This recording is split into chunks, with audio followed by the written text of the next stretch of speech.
Salut tout le monde, bienvenue sur ma chaîne YouTube. Je suis le professeur LJ. Sur cette chaîne, je vais parler de l'Afrique et également de son glorieux passé à travers plusieurs livres et thèmes intéressants. Le thème du jour sera le suivant, ces peuples qui ont marqué l'histoire. Et le deuxième épisode sera sur la civilisation Nok, la civilisation Igbo-Ukwu et la civilisation Yoruba. Commençons avec la civilisation Nok. Dans le centre du Nigeria, une culture insoupçonnée s'est épanouie entre 1000 avant Jésus-Christ et 1000 après Jésus-Christ. Les opérations d'extraction de l'étain menées en 1928 ont révélé cette civilisation au grand jour. L'extraordinaire civilisation Nok apparaît au Nigeria en 1000 avant Jésus-Christ. Un lieutenant-colonel anglais dirige les opérations minières dans le village nigérian de Nok, situé dans la région de Jos. En 1942, un artefact appartenant manifestement à cette même culture a été trouvé, mais cette fois à Djemmaha.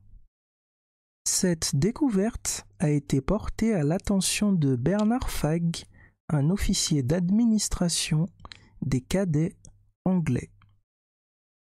Monsieur Fagg avait une formation d'archéologue et au milieu des années 40, il écrivit sur cette découverte et sur d'autres découvertes dans la région.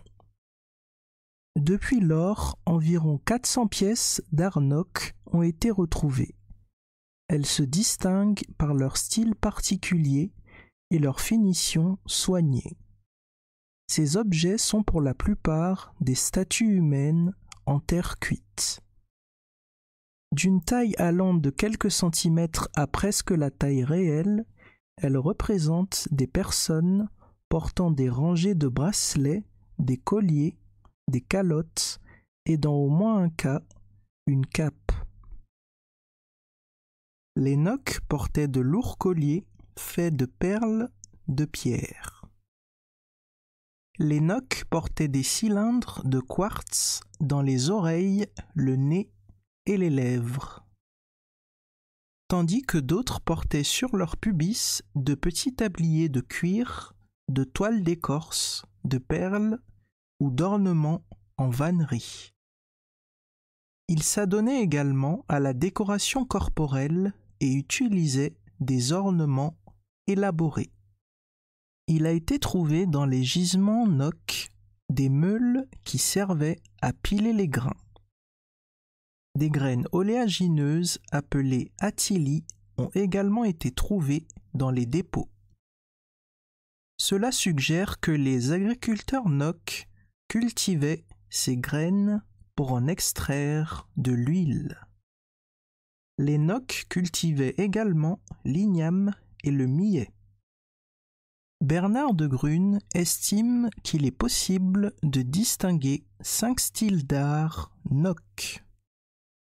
Il s'agit du style Djemmaha, du style Uchamfa, du style Katsina-Ala, du style Sokoto et du style Katsina. Ensuite, passons à la civilisation Igbo-Ukwu. En 1938, une autre culture insoupçonnée a été découverte, cette fois dans la province d'Onitsha, au Nigeria. Cette culture a été baptisée Igbo-Ukwu du nom du village où les objets ont été découverts pour la première fois. Isaiah Anozie, un gentleman nigérian, est tombé sur ces trésors tout à fait par hasard. À l'époque, il creusait une citerne pour recueillir l'eau de pluie de son jardin. À 2 pieds sous terre, il a découvert une série de pièces en bronze finement ouvragées. Par la suite, d'autres pièces en bronze ont été découvertes en creusant les terrains de ses frères.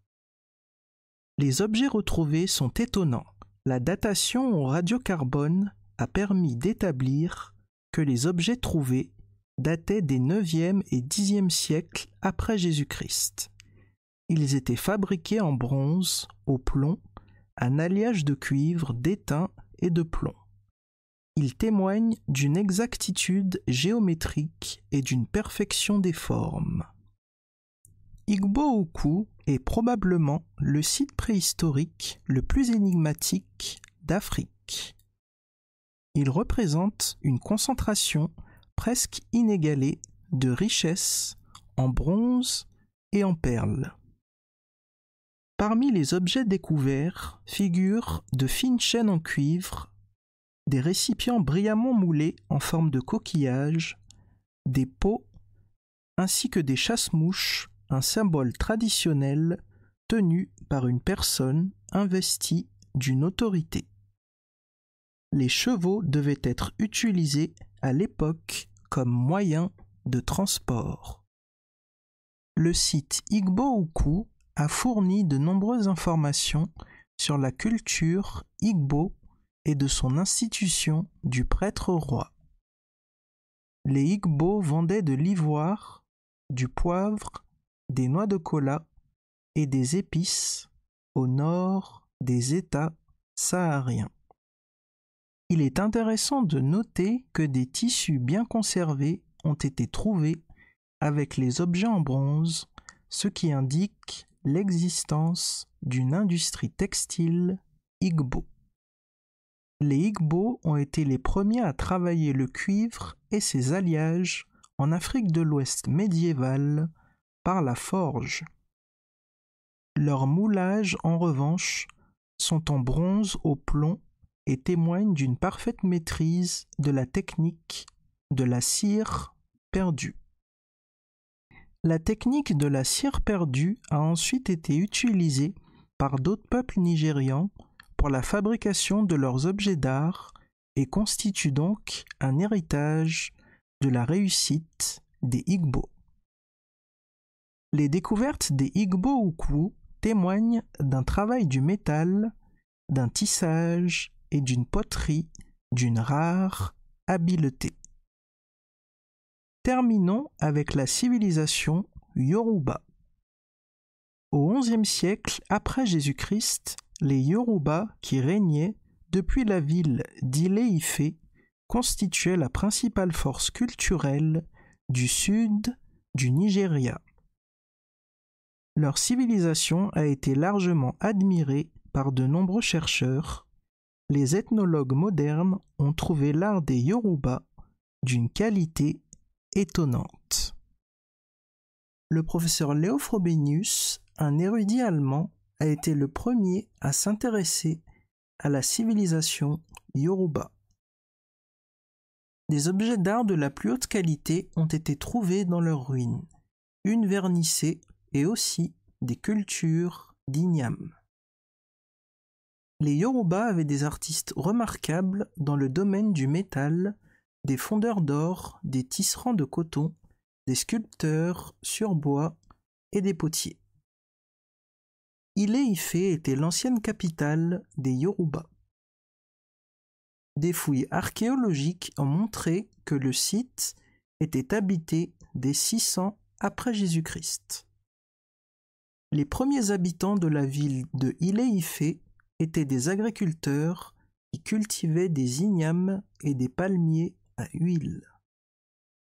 Dès les premiers temps, la ville de Ilé-Ifé possédait une importante industrie sidérurgique et s'adonnait également à la fabrication du verre. Selon William Fagg, une autorité importante fouille le site de l'Olokun Groove, des perles colorées et du verre dans de belles nuances de rouge et de bleu profond, de turquoise et de plusieurs nuances de vert ont été révélées. Le professeur Willett ajoute « C'est ici à l'Olokun Groove que se trouvait manifestement le centre de la grande industrie verrière qui a répandu les perles Ségui dans toute l'Afrique de l'Ouest. » Ile-Ife est devenue une ville puissante peu après l'an 1000 après Jésus-Christ. Siège du souverain divin Loni, Ile-Ife était également le centre des routes commerciales. Les Yoruba importaient des chevaux, du sel, du cuivre et du laiton des États sahariens, payés par les exportations d'importantes récoltes de noix de kola et de tissus. Le textile Yoruba était une industrie importante. Les Yoruba produisaient un tissu appelé sanyan. Le professeur Ekpo Eyo raconte une tradition orale concernant Oni Oluo, une éminente souveraine Yoruba. Il semble qu'elle se promenait dans la capitale lorsque ses vêtements ont été éclaboussés par la boue. Oluo en fut si contrariée qu'elle ordonna la construction de trottoirs pour tous les lieux publics et religieux de la ville. Les pavements sont très répandus en Afrique. Les pavés en terre cuite sont les types de pavés les plus courants connus en Afrique de l'Ouest. Les rapports les plus cohérents sur les pavés excavés en Afrique de l'Ouest proviennent jusqu'à présent d'Ile-Ife, en particulier des sites de Lafogido, Itayemoo, Obalara et Woye-Aziri. Selon une autre interprétation de la tradition Yoruba, la capitale aurait été déplacée de Ile-Ife à Old Oyo vers l'an 1100. Personne ne sait si les Amérindiens ont traversé l'Atlantique et visité Ile-Ife apportant le maïs avec eux. Il est tout aussi possible que les Yoruba aient visité l'Amérique ancienne et soient revenus avec le maïs. Une chose est sûre, le contact entre les deux cultures a eu lieu avant l'an 1100. Selon le révérend Samuel Johnson, lui-même Yoruba, et pionnier de l'érudition Yoruba, Ile-Ife possédait d'importantes sculptures. La plus remarquable d'entre elles est connue sous le nom d'Opa Oran-Miyan, qui signifie le bâton d'Oran-Miyan. Oran-Miyan, également connu sous le nom de Oranyan, était un roi légendaire Yoruba du royaume d'Ile-Ife et le fondateur de l'empire Oyo. L'une des grandes réussites des Yoruba est leur culture urbaine. Les Yoruba avaient des villages, des hameaux et de petites villes marchandes.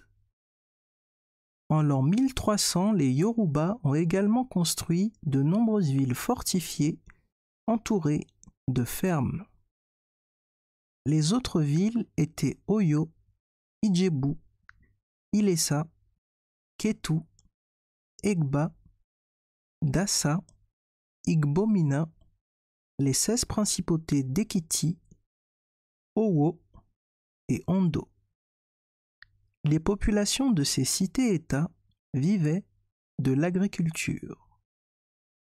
Pratiquant la rotation des cultures, les Yoruba de la période pré-pavée, comme nous l'avons vu, cultivaient localement l'igname et le palmier à huile. La cité-État d'Owu était la fille aînée d'Ile-Ife.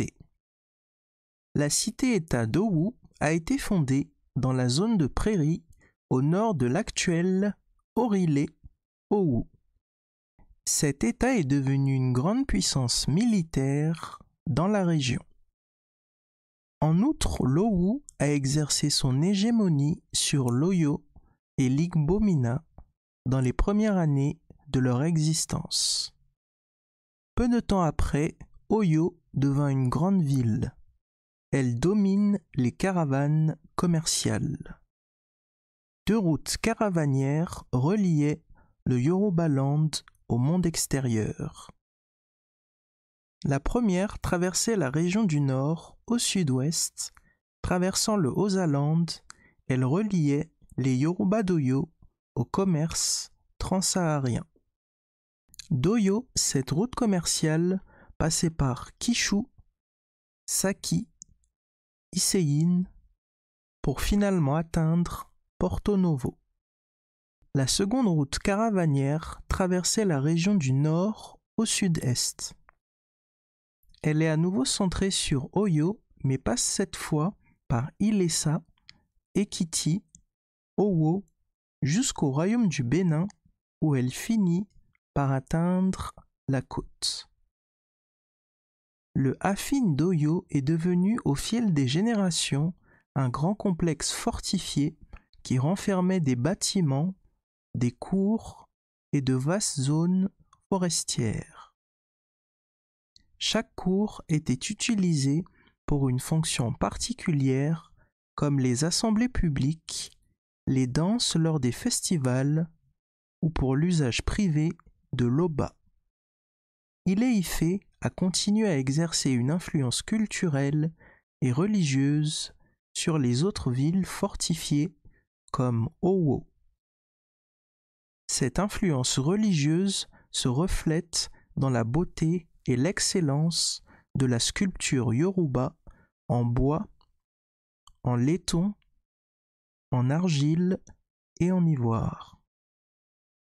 Ile-Ife a produit de nombreux objets splendides fabriqués il y a longtemps en l'honneur des croyances et des souverains yoruba. Les artistes yoruba ont été appelés à célébrer l'Oni d'Ile-Ife et ses parents et ont développé l'une des plus grandes écoles de sculpture que le monde ait connue. L'art en grande partie métallique était d'une grande distinction. L'art yoruba n'a rien à envier à l'Égypte ancienne, à la Grèce classique, à la Rome classique ou à l'Europe de la Renaissance. La civilisation yoruba a prospéré pendant de nombreuses années, mais elle est devenue la principale cible des marchands d'esclaves et sa vitalité s'est progressivement érodée. J'espère que vous avez appris de belles et de bonnes choses aujourd'hui sur la civilisation Nok, la civilisation Igbo-Ugwu et la civilisation Yoruba.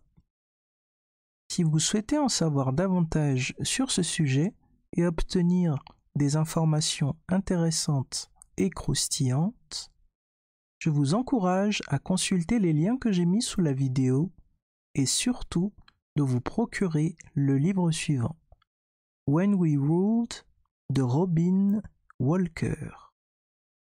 Nous arrivons à la fin de la vidéo. N'oubliez pas de liker, de commenter, de vous abonner et d'activer la cloche de notification pour être au courant dès que je poste une nouvelle vidéo et bien sûr de partager la vidéo.